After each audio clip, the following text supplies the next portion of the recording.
Bismillahirrahmanirrahim. Assalamualaikum warahmatullahi wabarakatuh. Alhamdulillahi ala ihsani wa syukru lahu ala taufiqihi wa amtinani. Asyhadu an la ilaha illallah wahdahu la syarika lahu ta'ziman li sya'ni wa asyhadu anna Muhammadan abduhu wa rasuluhu da'ila ridwani. Allahumma salli alaihi wa ala alihi wa ashabihi wa ikhwani. Hadirin dan hadirat, Bapak dan Ibu yang dirahmati Allah Subhanahu wa taala.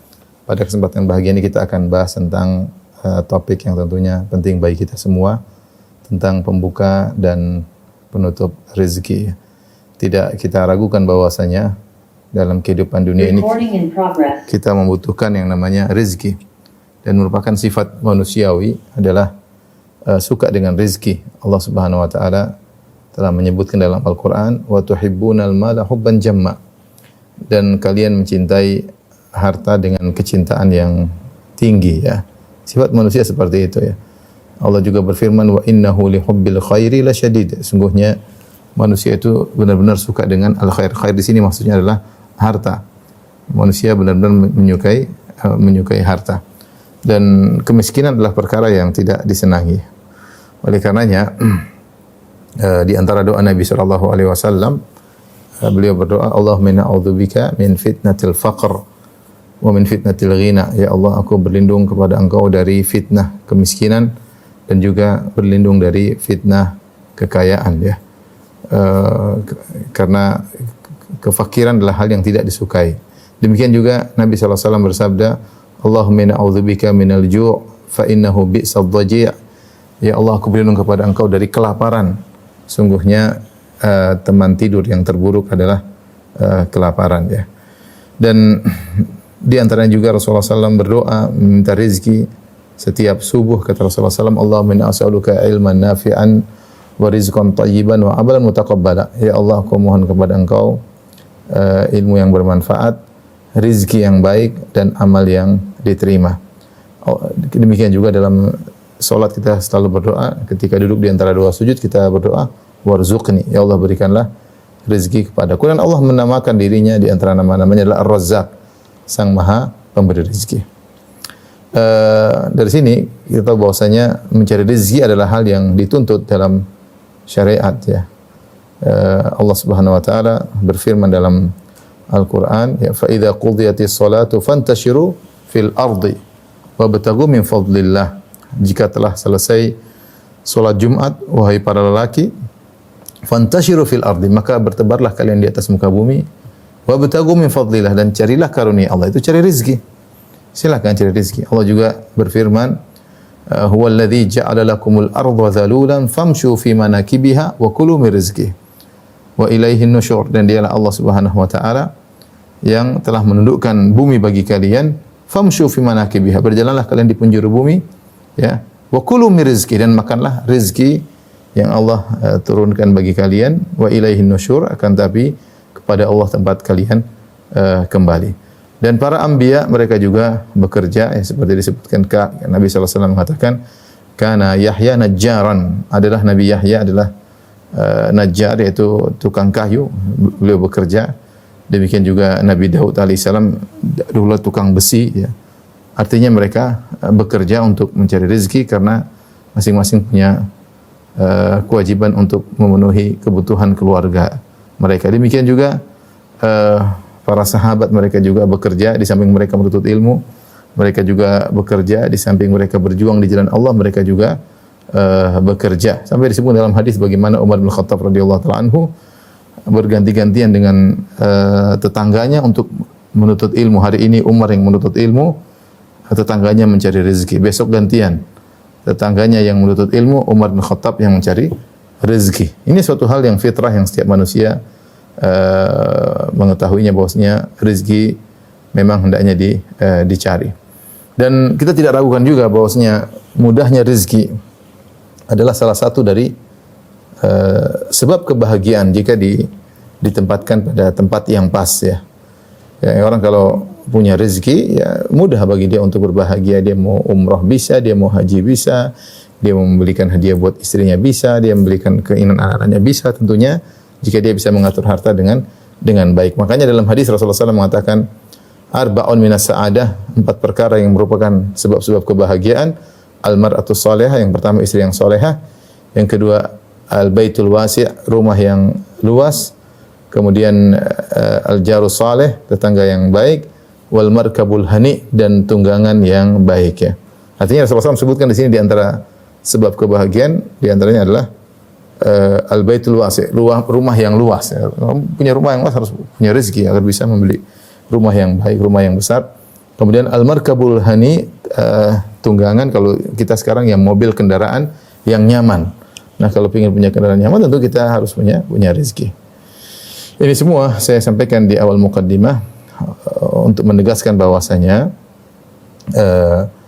namanya mencari rezeki, cinta dengan rezeki, suka dengan rezeki adalah fitrah manusia, lelaki maupun wanita. Jadi wanita suka memakai perhiasan, suka memiliki barang-barang yang indah, ini semua adalah fitrah manusia. Nah, sekarang bagaimana cara kita untuk mudah mendapatkan rezeki dan apa saja perkara-perkara yang menjadi penghalang seorang untuk meraih rezeki ya. Ikhwan dan akhwat yang dirahmati Allah Subhanahu wa taala, meskipun rezeki sudah ditetapkan kadarnya dan jumlahnya ya bagi seseorang ya, dan kadar tersebut tidak akan berubah sebagaimana dalam hadis ya, ketika seorang masih dijanin kemudian dalam perut ibunya, kata Nabi fayursalu ilaihi malak, maka dikirimkanlah malaikat kepada janin tersebut, fayanfukha fihi ruh, maka malaikat pun meniupkan ruh kepada janin tersebut. Wa yu'maru bi arba'i kalimat, kemudian malaikat disuruh untuk mencatat 4 perkara, di antaranya bikatbi rizqihi wa ajalihi, bahwasanya ini janin dicatat rezekinya dan juga dicatat ajalnya. Rezeki perkaranya sama dengan ajal, sama-sama tercatat tidak akan berubah. Idza jaa ajaluhum la yastakhiruna sa'atan wa la yastaqdimun. Bahwasanya jika telah datang ajal seorang tidak akan bisa ditunda-tunda, tidak bisa dimajukan dan tidak bisa diakhirkan. Tepat pada waktu ajalnya. Ya, ajal akan datang meskipun dalam kondisi super sehat, dalam kondisi apapun, terjaga penjagaan yang ketat. Jika datang ajal tidak akan tertunda meskipun hanya sekejap. Tiba waktunya dia akan meninggal dunia. Demikian juga rezeki. Kata Nabi sallallahu alaihi wasallam, inna ruhal qudus nafatha ala ru'i. Sungguhnya Jibril alaihissalam memberi wahyu kepada jiwaku dengan berkata, annahu lan tamuta nafsun hatta tastawfiya rizqaha. Bahwasanya tidak ada satu jiwa pun yang akan meninggal ya sampai terpenuhi rezekinya, sampai terpenuhi. Artinya tidak akan berkurang. Kalau dia masih punya rezeki secangkir susu, maka dia tidak akan meninggal kecuali secangkir susu tersebut telah dia minum. Kalau belum dia minum berarti dia belum meninggal dunia. Ya, benar-benar sesuai dengan kadar yang telah Allah berikan. Kemudian Rasulullah SAW mengatakan, fattaqullaha wa ajmilu fit talab. Kalau begitu bertakwalah kepada Allah dan berbuat baiklah dalam mencari rezeki, karena sudah ditentukan da'u ma harum wa khudhu ma halal. Kalau gitu ambillah rezeki yang halal dan tinggalkanlah rezeki yang haram. Meskipun rezeki telah ditentukan sebagaimana ajal telah ditentukan, namun kita semua tidak ada yang tahu kapan ajal kita dan kita tidak tahu kapan kadar rezeki, berapa kadar rezeki kita. Dan ketika Allah mencatat takdir tersebut, semuanya dengan sebab dan akibat, berlaku hukum sebab akibat. Seperti seorang ajalnya ditentukan, tapi dia orang yang melakukan sebab-sebab kesehatan tentu biasanya umurnya lebih panjang, dan itu semua sudah ditakdirkan ya. Orang yang mungkin tidak mempedulikan kesehatannya, kemudian makan yang merusak tubuhnya, maka cepat meninggal dunia. Dan ini semua sudah ditetapkan. Sama dengan sebagaimana ajal, demikian juga rezeki. Kita tidak tahu rezeki kita berapa, tapi kita melakukan sebab untuk mendapatkan rezeki. Orang yang dicatat rezekinya sekian, ditakdirkan juga dengan sebab-sebab dia untuk bisa mendapat rezeki tersebut. Oleh karenanya, tugas kita yang Allah perintahkan adalah mencari rezeki yang halal dan menjauhi sumber-sumber rezeki yang haram. Urusan berapanya serahkan kepada Allah Subhanahu wa taala. Yang penting kita berusaha ikhtiar, karena kita tidak tahu bagaimana takdir kita di yang tercatat di Lauhil Mahfuz. Sebagaimana kita enggak tahu ajal kita tercatat di Lauhil Mahfuz, tapi kita orang yang cerdas, orang yang berakal ngerti, ya kalau untuk bisa berumur panjang ya berusaha untuk sehat, ya. Kita berusaha meskipun itu semua tidak akan merubah ajal kita, tapi Allah mencatat ajal dengan sebab-sebabnya. Sebagaimana Allah mencatat rezeki dengan sebab-sebabnya. Dari sini maka kita akan mencatat misalnya hal-hal yang merupakan pembuka kunci-kunci rezeki, dan juga di sana ada hal-hal yang menghalangi seorang dari rezeki. Tapi mungkin saya catat ya. Pertama kita mulai dengan kunci-kunci rezeki. Kunci-kunci rezeki. Banyak ya, kunci-kunci rezeki bisa kita klasifikasi menjadi dua. Pertama adalah sebab-sebab duniawi, yaitu materi. Kemudian sebab-sebab agamis ya, ukhrawi atau agamis ya. Adapun sebab-sebab yang duniawi, ya ini masing-masing berusaha sesuai dengan keahliannya. Nabi sallallahu alaihi wasallam bersabda, Nabi sallallahu alaihi wasallam bersabda, "Antum a'lamu bi umuri dunyakum." Kalian lebih paham tentang urusan apa dunia kalian. Kalian lebih ngerti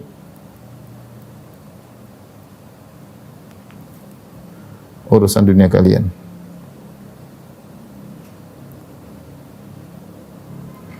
Artinya terserah orang mau mencari rezeki dengan pintu-pintu rezeki yang banyak, mau jadi dokter misalnya, ya ini silakan ya, menjadi konsultan misalnya, mau jadi pedagang, bebas-bebas aja ya. Pedagang, mau jadi reseller, mau jadi broker, terserah ya. Apapun ya. Menjadi tukang ya misalnya ya. Dan lain-lain ini terserah masing-masing diberi insting, diberi keahlian untuk bisa mencari rezeki. Yang penting cari rezeki yang halal ya. Sebagaimana hewan-hewan diberi insting oleh Allah Subhanahu wa taala untuk mencari rezeki. Lihatlah bagaimana burung yang berterbangan di pagi hari ke tempat yang jauh, mereka mencari rezeki, dikasih feeling, dikasih insting untuk bisa mencari rezeki. Kata Allah Subhanahu wa taala, "Wa ka'ayyim min dabbatin la tahmilu rizqaha, Allahu yarzuquha wa iyyakum." Betapa banyak binatang melata yang secara akal dia tidak mampu untuk mengatur rezekinya. Allahu yarzuquha, tapi Allah kasih rezeki. Wa iyyakum, demikian juga kalian akan diberi rezeki oleh Allah Subhanahu wa taala. Binatang-binatang tersebut yang mungkin tidak punya akal seperti manusia, tapi mereka diberi insting, diberi rezeki oleh Allah Subhanahu wa taala, diatur ekosistem mereka oleh Allah Subhanahu wa taala sehingga mereka bisa mempertahankan hidup, dan ini disebut dengan sebab-sebab duniawi. Untuk urusan ini maka masing-masing silakan berusaha berdagang, menjadi konsultan, menjadi broker, menjadi apapun, mau jual online, mau jual offline, terserah ya. Ini kembali masing-masing. Nah, yang kita akan ingin bahas di sini adalah sebab-sebab ukhrawi, yaitu yang terkait dengan ketakwaan. Yang terkait dengan ketakwaan. Apa sih hal-hal yang bisa mendatangkan rezeki dengan sebab ketakwaan? Secara umum banyak ya. Ada sebab utama ya, sebab utama yang pertama adalah takwa, bertakwa. Allah Subhanahu wa taala berfirman dalam surat At-Talaq, "Wa may yattaqillaha yaj'al lahu makhraja wa yarzuquhu min haitsu la yahtasib." Ya. Wa man yattaqillah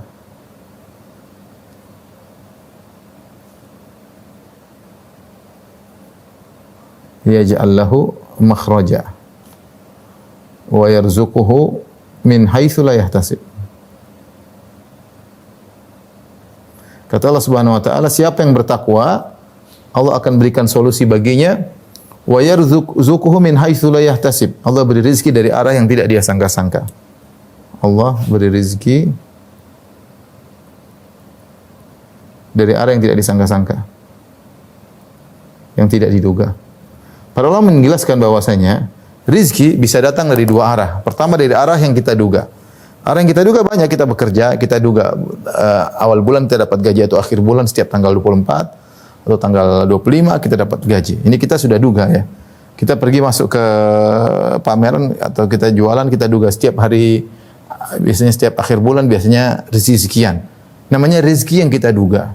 Berdasarkan pengalaman, berdasarkan kebiasaan seperti ini. Dan ini biasanya para pedagang mereka ahli. Mereka bilang biasanya kalau misalnya yang menjual restoran, biasanya kalau hari ini sekian, biasanya kalau ketika Ramadan sekian, habis Lebaran, mereka ngerti. Dan ini namanya rezeki yang diduga-duga. Tapi ada rezeki yang di luar dugaan. Tahu-tahu membludak, tahu-tahu ada yang kasih hadiah misalnya, tahu-tahu ada yang jual barang murah, kita dapat rezeki nomplok, ya. Tahu-tahu kita dapat macam-macam. Ya, rezeki yang tidak disangka-sangka ini, kalau seorang mendapatkannya, maka itu merupakan tanda ketakwaan seseorang, dengan syarat dia bertakwa kepada Allah Subhanahu wa taala. Apa itu takwa? Yaitu berusaha meninggalkan kemaksiatan sebisa mungkin. Itu namanya takwa. Anta ja'ala bainaka wa baina adzabillahi wiqayah. Itu kau menjadikan penghalang antara engkau dengan azab Allah Subhanahu wa taala. Itu namanya takwa. Orang yang bertakwa akan dimudahkan rezekinya. Tentunya tidak harus dia kaya raya, tidak, tapi Allah berikan dia kebahagiaan. Apalagi kalau kita bicara tentang definisi rezeki yang lebih luas ya. Bahwasanya rezeki itu bukan cuma duit ya. Rezeki ada istri solehah juga rezeki. Anak-anak yang soleh adalah rezeki. Ketenangan hati juga rezeki. Kelezatan dalam beribadah juga adalah rezeki. Kesehatan yang baik juga adalah rezeki. Pikiran yang tenang adalah rizki, ya. Kalau kita memandang ini sebagai rizki, maka ini jauh lebih bernilai daripada uang yang kita miliki. Subhanallah. Lihat orang-orang punya uang banyak, dia ingin cari kebahagiaan. Dia ingin cari ketenangan jiwa, ya. Dia ingin cari ketenangan jiwa. Ya, demi Allah saya ketemu dengan sebagian orang-orang yang mungkin miliarder atau triliuner. Artinya kita juga tidak ingin seperti mereka ya. Ketemu kemudian dia sedang rapat urusan duniawi, subhanallah kesana kemari, belum tentu dia bahagia, belum tentu lebih bahagia daripada kita. Maksud saya ketika kita bicara konsep rezeki tidak terbatas pada duit, pada dolar dan rupiah, pada uang, pada aset, kita bicara dengan definisi yang lebih luas seperti kesehatan, seperti istri yang soleha, anak-anak yang nurut. Kemudian kebahagiaan hati, mudah untuk beribadah dan macam-macam, maka ketakwaan ini benar-benar punya efek yang luar biasa ya. Jadi mungkin orang bilang, "Ustaz, saya sudah bertakwa kok rezeki saya segini-segini saja." Mungkin Allah kasih kau rezeki yang lain yang kau tidak sadari. Bayangkan misalnya seorang punya harta yang tapi istrinya tiap hari ngomel melulu. Gimana? Membuat dia sengsara. Bayangkan dia punya rumah mewah tapi ternyata anaknya narkoba, dia sengsara. Jadi jangan kita batasi rezeki pada harta saja dah. Nah, faktor takwa ini luar biasa untuk mendatangkan rezeki. Allah berfirman, "Walau anna ahlal qura amanu wattaqau la fatahna 'alaihim barakatim minas sama'i wal ard walakin kadzdzabu." Seandainya penduduk suatu negeri beriman dan bertakwa, kami akan curahkan bagi mereka keberkahan dari langit dan di bumi. Bahkan Allah katakan kepada ahlul kitab, "La akalu min fawqihim wa min tahti arjulihim." Kalau mereka bertakwa kepada Allah, mereka akan makan dari sumber dari atas, dari bawah, akan diberikan rezeki. Kita bicara kita ini apa? Kita ini tanah air kita luar biasa. Sumber kekayaan luar biasa. Cuma mungkin kurang takwa aja, Seandainya semuanya jujur, semuanya mungkin jadi negeri paling kaya di dunia ini kalau memang kita semuanya jujur ya. Tapi takwa ini yang hilang dari sebagian kita. Sebagian kita. Oleh karenanya seorang kalau ingin dimudahkan rezeki, maka dia bertakwa kepada Allah Subhanahu wa taala, menjauhi kemaksiatan semaksimal mungkin. Semaksimal mungkin. Tapi yang kedua ya, kunci rezeki misalnya, jadi ini adalah cabang dari ketakwaan, yaitu mengerjakan salat, banyak mengerjakan salat.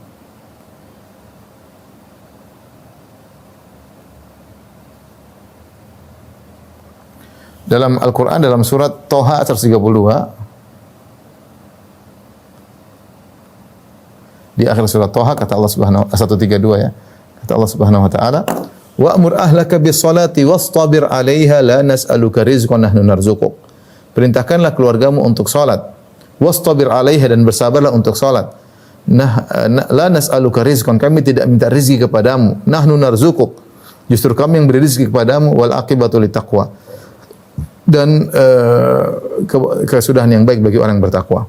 Jadi ini ayat menunjukkan bahwasanya mengerjakan salat dan menyuruh anak istri salat sebab rezeki.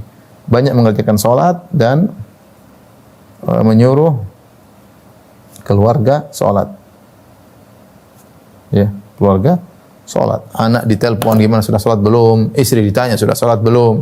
Dan sabar dalam menyuruh mereka. Ya, karena Allah mengatakan perintahkan wa'mur ahlaka bis salat, perintahkan keluargamu untuk salat. Ya, wastabir alaihi, dan bersabarlah untuk salat, sabar untuk menyuruh mereka salat dan kamu juga bersabar untuk salat. Kemudian kata Allah, la nas'aluka rizqan, kami tidak minta kau rezeki. Artinya, jangan sampai kau sibuk cari rezeki sehingga kau lupa salat. Jangan sampai kau sibuk cari rezeki kau lupa untuk menyuruh anak istrimu salat. Nahnu narzuquk, justru kami yang kasih kau rezeki. Sudah tenang aja. Kau cari rezeki sebagaimana biasanya, sempatkan waktu untuk nelpon anak, nelpon istri, tanya mereka sudah salat atau belum. Pastikan mereka salat. Nah, itu cara Allah memberikan rezeki, mudah memberi rezeki pada seseorang dengan rajin salat dan menyuruh orang untuk salat. Kemudian di antaranya sebab rezeki seperti beristighfar. Ya, beristighfar sebagaimana dalam surat Nuh ayat 10 sampai 12 ya. Kata Nabi Nuh alaihi salam, "Faqultu astaghfiru rabbakum." Nabi Nuh berkata kepada kaumnya, aku berkata kepada mereka, "Istaghfiru rabbakum," beristighfarlah kepada Rabb kalian. "Innahu kana ghaffara," sungguhnya Allah itu Maha Pengampun.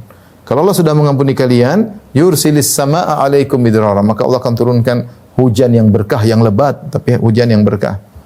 Wa yazidkum bi amwalin wa banin, dan Allah akan mudahkan tambahan rezeki kalian, harta dan anak-anak. Wa yaj'alakum jannatin wa yaj'alakum anhara, dan Allah akan membukakan bagi kalian kebun-kebun dan Allah akan mengalirkan bagi kalian sungai-sungai. Ini dalil bahwasanya banyak istighfar, bertobat kepada Allah adalah sebab dimudahkan rezeki. Karena Nabi Nuh berkata, "Faqultu astaghfiru rabbakum innahu kana ghaffara." Aku katakan kepada kalian, istighfarlah, sungguhnya Rabb kalian adalah Maha Pengampun. Kalau kalian diampuni, kalau kalian beristighfar, yursilis samaa'a 'alaikum midrara, niscaya Allah akan turunkan hujan yang merupakan sumber rezeki, kesuburan, tapi hujan yang berkah. Ketika mereka tidak bertobat, Allah turunkan hujan, tapi hujan yang membinasakan mereka. Seandainya mereka bertobat, yang turun hujan berkah, bukan hujan yang membawa penderitaan. Ya. Yursilis samaa'a 'alaikum midrara wa yumdidukum bi amwalin wa banin, dan Allah akan memudahkan bagi kalian rezeki, harta dan anak-anak. Wa yaj'alakum jannatin wa yaj'alakum anhar, Allah bukakan bagi kalian kebun-kebun yang subur karena mereka itu musim kemarau. Wa yaj'alakum anhar, dan Allah akan mengalirkan bagi mereka sungai-sungai ya. Dan ini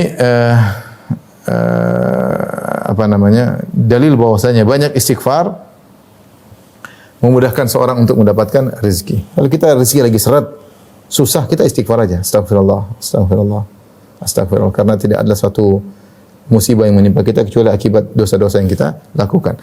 Yang keempat disebut oleh para ulama adalah menjamin silaturahmi, dan ini adalah efeknya luar biasa. Menjalin silaturahmi. Silakan dicoba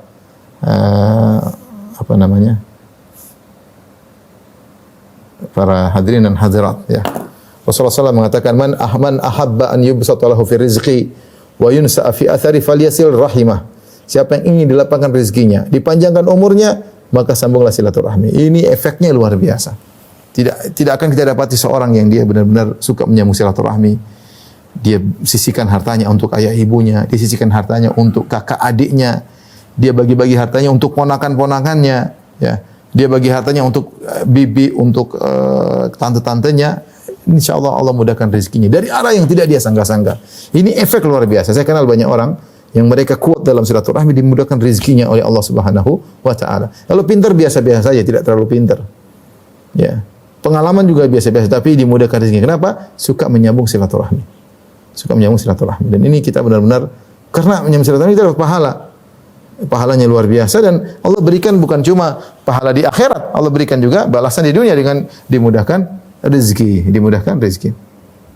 Saya punya kawan ya, ini teman dekat dia apa namanya? Dia kerja zaman-zaman dulu dia kumpul dia dulu masih mungkin 30 tahun yang lalu atau 40 tahun lalu, dia tua sekarang sudah berusia.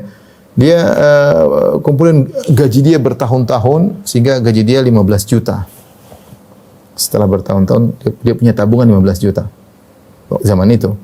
Qadarullah ibunya ditagih sama rentenir sehingga dia harus bantu ibunya melunasi hutang 13 juta.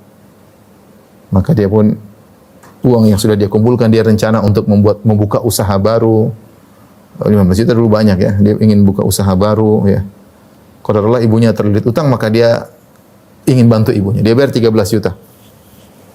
Setelah dibayar rentenir tersebut, maka dia tanya sama ibunya, "Bu, masih punya utang lagi enggak? Coba ibu cek lagi." Ibunya cek. Ternyata masih 2 juta lagi belum dibayar. Maka dia tambah lagi ibunya 2 juta, maka habislah tabungannya, total habis. Subhanallah. Dia cerita sama saya. Sekarang ini kawan saya ini kerja mungkin 1 bulan cuma 3 jam. 3 jam aja cuma telepon cuma penghasilan dia ratusan juta tiap bulan ya.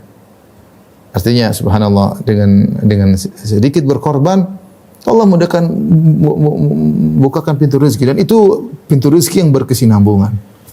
Saya dapat juga ternyata dia umrohkan bibinya, umrohkan ini, bantu ponakannya, bantu ini, masya Allah. Jadi ini apa namanya sebab yang sangat kuat yang di luar nalar. Ya, kita berusaha beramal soleh mencari pahala dari Allah, tapi ini bonus yang Allah berikan. Pahala di akhirat lain lagi, tentu lebih lagi daripada yang kita bayangkan. Rezeki yang Allah akan berikan di surga kalau seorang menyambung silaturahmi. Tetapi di dunia Allah akan berikan mukaddimah berupa bonus, berupa dimudahkan rezeki dan ini efeknya luar biasa. Yang percaya silakan, yang enggak ya. Dimudahkan rezekinya, dipanjangkan umurnya oleh Allah Subhanahu wa taala. Kemudian juga ya, makanya seorang jangan sampai dia salah prioritas. Sebagian orang masya Allah kalau buat teman-temannya dia royal ya, tapi kalau buat keluarganya, kakak, adiknya, ponakannya, bapaknya, ibunya, perhitungan ini salah. Silaturahmi lebih utama daripada menyambung persaudaraan sesama teman, karena kalau sesama teman ini bukan silaturahmi, sekedar menambah tali ukhuwah persaudaraan. Tapi kalau rahim itu adalah orang spesial, yaitu ayah kita, ibu kita, nenek kita, tante kita, bibi kita, kakak kita, adik kita, ponakan kita. Ini ring satu yang harus kita perhatikan. Kita sisihkan uang untuk bisa rezeki untuk bisa diberikan kepada mereka.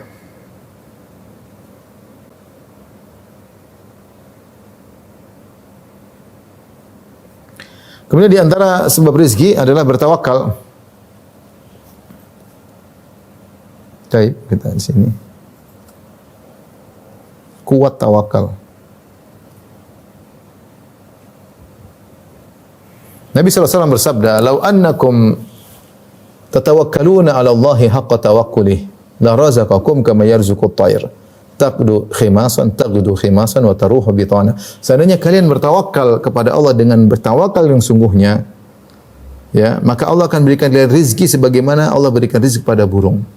Burung terbang di pagi hari dalam perut kosong, kondisi perut kosong, balik dalam kondisi sudah perut kenyang dan dia juga bawa makanan buat anak-anaknya. Ini di antara dalil bahwasanya seorang kalau ingin dapat rezeki tawakalnya harus tinggi. Bukan sekedar tawakal tanpa usaha. Burung usaha atau tidak? Burung berusaha, burung terbang di pagi hari, cari tempat-tempat yang dia feeling di situ ada rezeki. Kemudian setelah itu dia kenyang, bukan cuma dia bawa makan untuk anak-anaknya. Artinya dia berusaha. Maka seorang berusaha bertawakal kepada Allah. Sampai dalam satu hadis Rasulullah SAW mengatakan, "Yadkhulul jannah min ummati aqwamun afidatum ka afidati tayr." Akan masuk surga suatu kaum yang hati mereka seperti hati burung. Di antara tafsiran para ulama tentang hati burung bahwasanya tawakalnya tinggi. Tawakalnya tinggi. Burung kalau dilihat secara akal ya kurang ya. Benar burung bisa dijebak, bisa dia akal tidak seperti manusia. Tapi dia punya tawakal bahwasanya Allah Maha memberi rezeki sehingga dia pergi pulang dapat rezeki. Nah, kita yang diberi akal, tinggal kita tambah tawakal kita. Jadi Ibnu Rajab Al-Hambali rahimahullah punya perkataan yang indah, saya bacakan. Wa hadzal hadits aslun fit tawakkul wa annahu min a'zamil asbab allati yustajlabu biha. Bahwasanya di antara sebab terbesar untuk mendatangkan rezeki adalah tawakal. Anna an-nasa innama yu'tauna min qillati tahqiqi tawakkul. Ya, waqu'ihim al-asbab adh-dhahira bi qulubihim wa musakanatihim ilaha. Dan kebanyakan orang disulitkan rezekinya karena tawakalnya kurang, dia fokusnya kepada sebab di depan mata dia, sebab materi yang dia lihat. Dia lupa bersandar tawakal kepada Allah Subhanahu wa taala. Ya. Oleh karenanya dengan usaha yang sedikit, kita berusaha, namanya ikhtiar. Dengan ikhtiar yang tidak begitu maksimal tapi tawakal yang maksimal, insyaallah rezeki dimudahkan. Insyaallah rezeki. Tawakal yang maksimal tapi usaha ada, jangan sampai tidak berusaha, ikhtiar tetap ada tapi tawakal yang maksimal, bahwasanya semua rezeki dari Allah Subhanahu wa taala. Kita berusaha melakukan sebab, insyaallah kalau Allah kasih rezeki, Allah akan mudahkan rezeki. Jadi di antara sebab untuk mendapatkan rezeki yang banyak adalah dengan menguatkan tawakal kepada Allah Subhanahu wa taala. Kata Ibnu Rajab, "Falau haqqaqu tawakkula 'ala Allah bi qulubihim lasaqa ilaihim arzaqahum ma adna asbabin." Ini kata Ibnu Rajab, seandainya orang-orang mentahqiq, mewujudkan, menguatkan tawakalnya kepada Allah dengan hati mereka, maka Allah akan mendatangkan rezeki mereka ma adna asbabin, ma adna sababin, meskipun hanya ikhtiar yang tidak banyak. Meskipun yang ikhtiar yang tidak maksimal, ya. Taib, di antara sebab tawakal, sebab rezeki yang juga kuat sebabnya adalah bersyukur.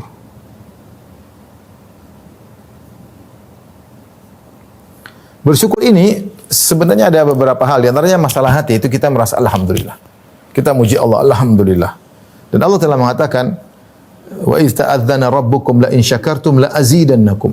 Dan Tuhanmu telah memberi pengumuman, yaitu Allah beri pengumuman, pemberitahuan. La in syakartum, kalau kalian bersyukur, la azidannakum, maka sungguh aku akan menambah bagi kalian. Tinggal kita bersyukur, dan syukur itu bukan cuma pengakuan yang diucapkan. Kita bersyukur tapi hati tidak bersyukur, hati tidak puas, merasa apa yang Allah berikan itu kurang, merendahkan karunia Allah Subhanahu wa taala. Di antara hal yang bantu kita untuk bersyukur, kita lihat orang yang lebih susah daripada kita. Kata Nabi sallallahu alaihi wasallam, "Unzuru ila man asfala minkum wa la tanzuru ila man fawqakum, fa innahu ajdaru an la tazdaru ni'matallahi alaikum." Ya. Janganlah lihat ke atas, lihat ke bawah. Kalau lihat ke bawah, kalian tidak akan meremehkan nikmat yang Allah berikan kepada kalian. Jelas, bersyukur Allah beri tambahan. Ya. Sering memuji Allah, alhamdulillah, diberi rezeki, alhamdulillah, alhamdulillah. Maka Allah akan berikan tambahan sedikit demi sedikit, terus sampai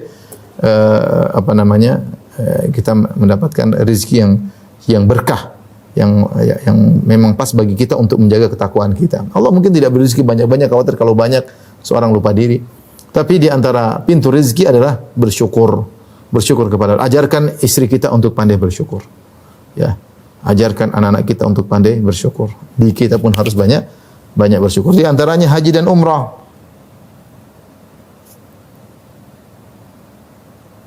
Kata Nabi SAW dalam hadis, "Tabi'u bainal haji wal umrah fa innahuma yanfiyani al-faqr wa dhunub kama yanfil kir khabathal hadid." Kata Nabi sallallahu alaihi wasallam, kalau sudah haji umrahlah, kalau sudah umrah hajilah. Ini bagi yang diberi kelapangan, yang diberi kemudahan. Ya, sering haji, sering umrah, bukan berarti tiap bulan, tapi maksudnya ada rezeki kita 2 tahun sekali, kayak setahun sekali, kayak kalau memang ada rezeki, daripada buat jalan-jalan sana kemari tidak ada faedahnya, kurang, hanya tambah maksiat, mending kita gunakan untuk umrah. Kata Nabi sallallahu alaihi wasallam, fa innahuma, sungguhnya haji dan umrah itu yanfiyanil faqr wa dhunub, akan mengkikis dosa-dosa dan kemiskinan. Kama yanfil kir khabathal hadid, sebagaimana alat pandi besi menghilangkan karatan. Ya, jadi seorang akan terjaga rezekinya dengan dia berumrah dan berhaji.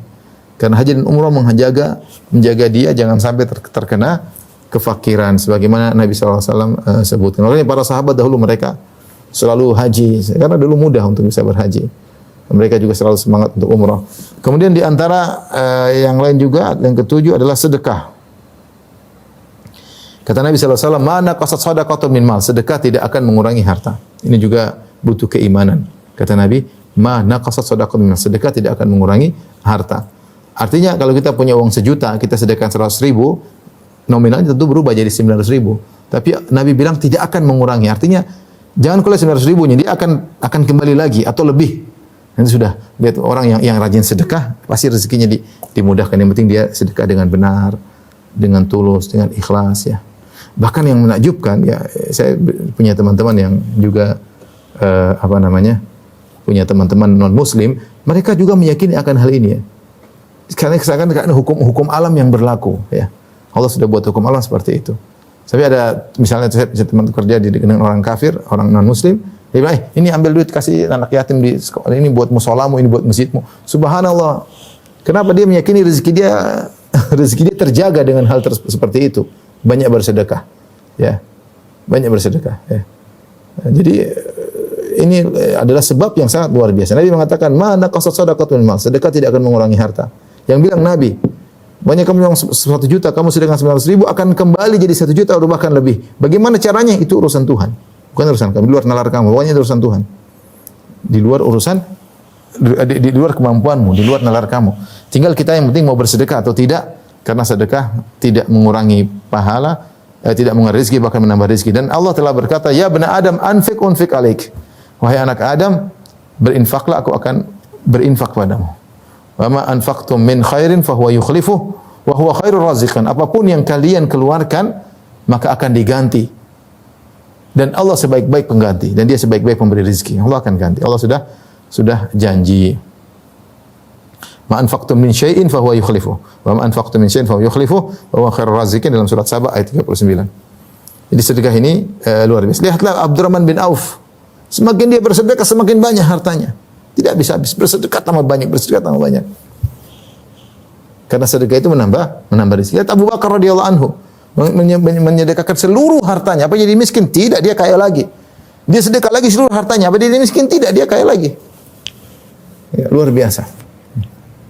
Utsman bin Affan pun demikian ya. Kemudian di antaranya bagi yang para jomblo jangan lupa untuk menikah ya. Kata Allah Subhanahu wa taala, "Wa ankihul ayyama minkum wassalihin min ibadikum wa imaikum iyakunu fuqara yughnihimullah min fadli." Nikahkanlah orang-orang yang jomblo di antara kalian yang belum punya istri, yang belum punya suami, nikahkanlah. Demikian juga zaman dulu budak-budak kalian yang pantas untuk nikah, nikahkanlah. Iyakunu fuqara, kalau mereka tidak mampu, yughnihimullah min fadli, maka Allah akan memberi karunia kepada mereka. Dan dalam hadis kata Nabi sallallahu alaihi wasallam, salah satu hakun 'ala Allahi aunuhum, 3 orang yang Allah pasti bantu mereka, di antaranya an-nakih yuridul afaf, seorang yang menikah yang dia ingin menjaga kehormatannya. Kita enggak usah bicara jauh, kita saja ya. Dulu kita sebelum menikah masih bujangan kayak apa? Dulu mungkin miskin, kurus, enggak punya apa-apa, motor mungkin juga enggak punya. Sekarang alhamdulillah punya rumah, punya mobil, punya alhamdulillah ya. Karena kita punya istri, punya anak, Allah tambah rezeki. Allah tambah rezeki. Dan ini insyaallah semuanya sudah enggak ada yang jomblo, tapi sekedar wawasan ya. Mungkin kalau anak kita mungkin mau nikah, mungkin takut ini, jangan ragu. Ini kamu sudah bisa sewa rumah, sudah bisa punya motor, nikah bismillah, nanti rezeki Allah yang datangkan. Allah yang datangkan. Kemudian di antaranya adalah berdoa. Ini tentu sebab yang paling utama, berdoa kepada Allah. Ini nomor 10 ya.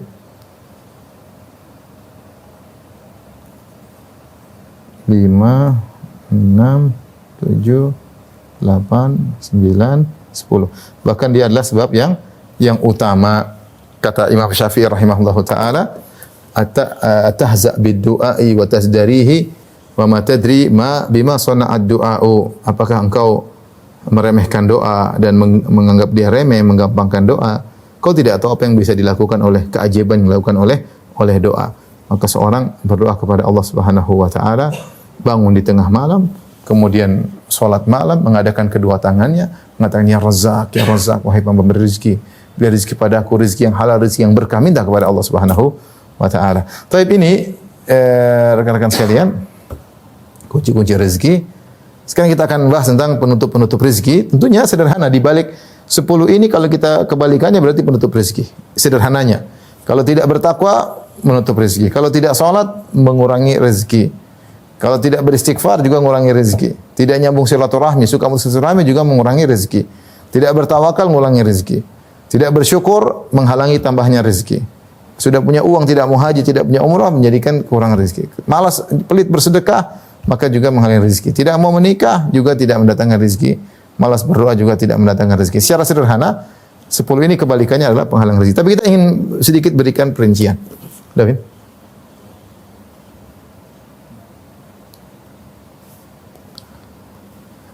Penghalang-penghalang rezeki.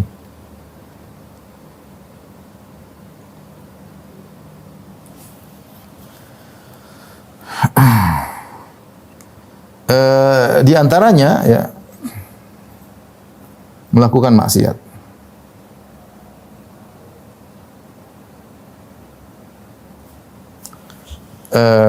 Melakukan maksiat ya. Orang yang tidak bertakwa ya akan mengurangi rezekinya ya. Saya pernah ceramah, saya menyampaikan, kita bicara tentang suatu negara yang mereka berharap dengan maksiat rezeki mereka banyak. Maka mungkin mereka investasi di pabrik khamar, pabrik bir, investasi di pabrik rokok misalnya, atau mungkin mereka memberi izin untuk prostitusi sehingga banyak pajak yang masuk. Menurut logika seperti itu.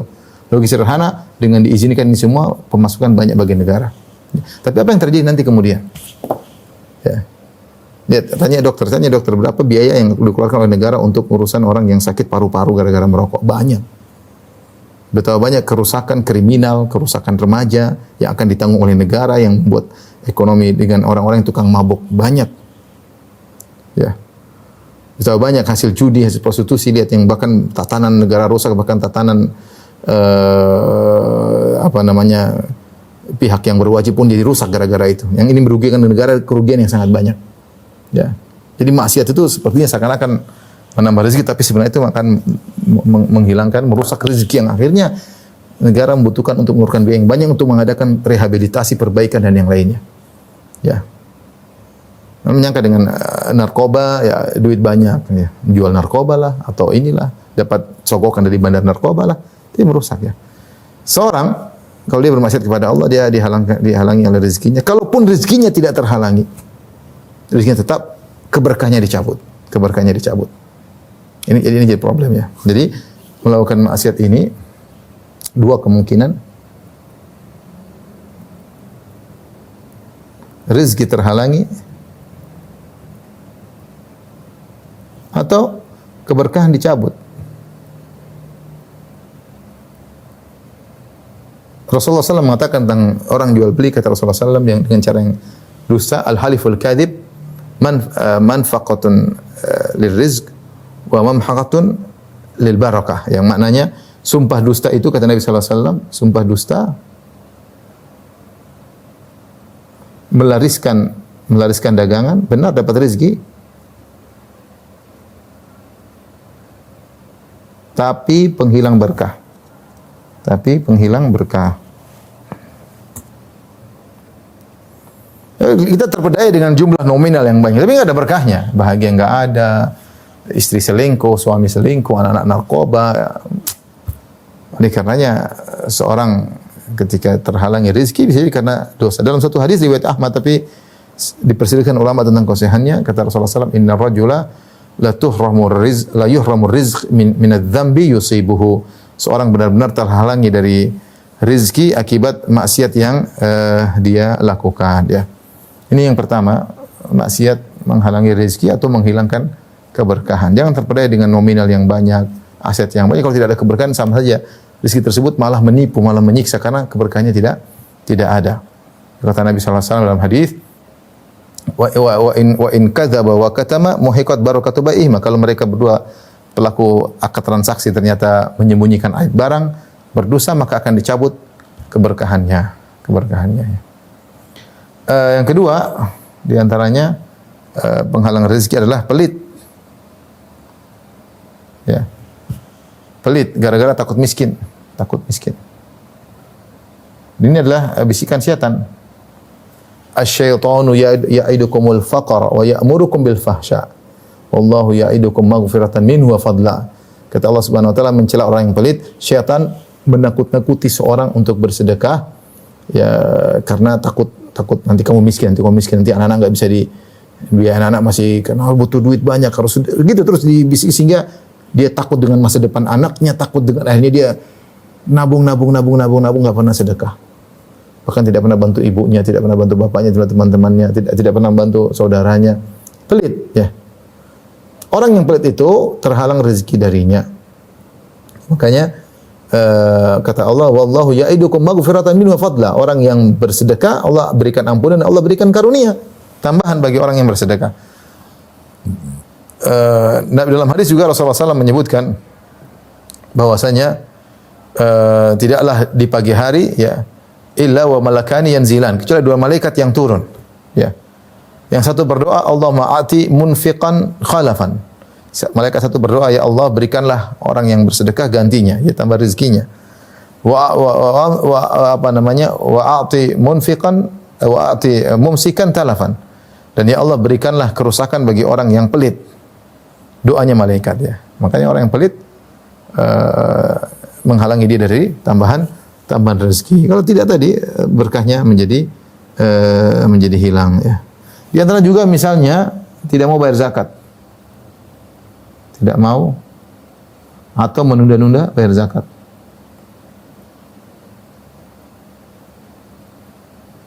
Zakat ini efeknya di antaranya menjaga harta seseorang ya. Menjaga harta seseorang. Ini saya punya keluarga ya. Dia di Papua kemudian dia mengalami banjir. Dia cerita sama saya. Banjir dia kemudian barang-barang jualannya rusak.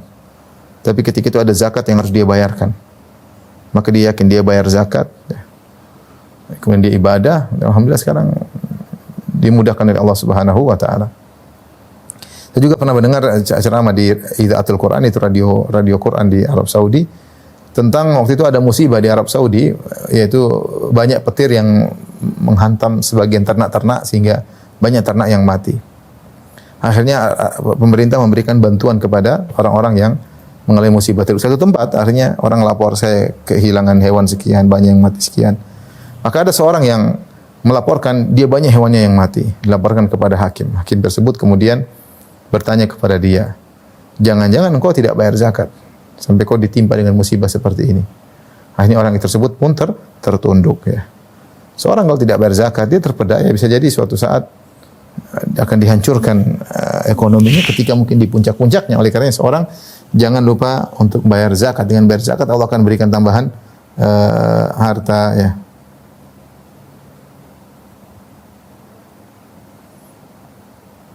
Kemudian makan hasil haram ya. Jadi kata Nabi sallallahu alaihi wasallam, da'u ma harum wa khudhu ma halal. Tinggalkanlah harta yang haram dan ambillah harta yang halal. Intinya ini semua kembali kepada dosa dan maksiat yang menghalangi rezeki seseorang. Ya di antara yang tadi sudah kita sebutkan, lawan dari yang kita sebutkan di awal, misalnya memutuskan silaturahmi. Semua 10 dari perkara yang kita sebutkan lawannya adalah penghalang rezeki. Inilah rekan-rekan sekalian, bahwa dan dirahmati Allah Subhanahu wa taala. Kembali lagi kita mohon kepada Ar-Razzaq, Sang Maha Pemberi rezeki, agar memberikan kepada kita rizqan thayyiban, rezeki yang baik. Rezeki yang baik itu maksudnya rezeki yang membuat kita semakin bertakwa kepada Allah. Bukan rezeki yang banyak tapi akhirnya membuat kita lalai. Kalau Allah kasih rezeki yang banyak, rezeki yang membuat kita semakin bertakwa. Semakin mudah bersedekah, semakin mau haji dan umrah, membantu anak yatim, membantu keluarga. Jangan sampai kita diberikan rezeki yang membuat kita semakin lupa diri. Maka jangan lupa setiap pagi hari kita berdoa, Allahumma inni as'aluka ilman nafi'an wa rizqan thayyiban wa amalan mutaqabbala. Ya, Allah sebutkan law basata Allahu ar-rizqa li'ibadihi labaghaw fil ard walakin yunazzilu biqadari ma yasha. Kata Allah Subhanahu wa taala, kalau Allah bentangkan rezeki kepada hamba-hambanya sebanyak-banyaknya, labaghaw fil ard, mereka akan berbuat kezaliman. Yang satu tukang maksiat, yang satu minum khamr, satu berfoya-foya, padahal hisab semakin panjang. Walakin yunazzilu biqadari ma yasha, tapi Allah turunkan kadar rezeki tersebut sesuai dengan kadar yang Allah kehendaki. Yang jelas kita hanya minta, ya Allah berikanlah kepada kami rezeki yang thayyib, rezeki yang halal, yang berkah. Allah ta'ala bisawab. Demikian saja yang saya sampaikan kepada ibu-ibu dan bapak yang dirahmati Allah Subhanahu wa taala. Semoga bermanfaat. Wabillahi taufiq hidayah. Assalamualaikum warahmatullahi wabarakatuh.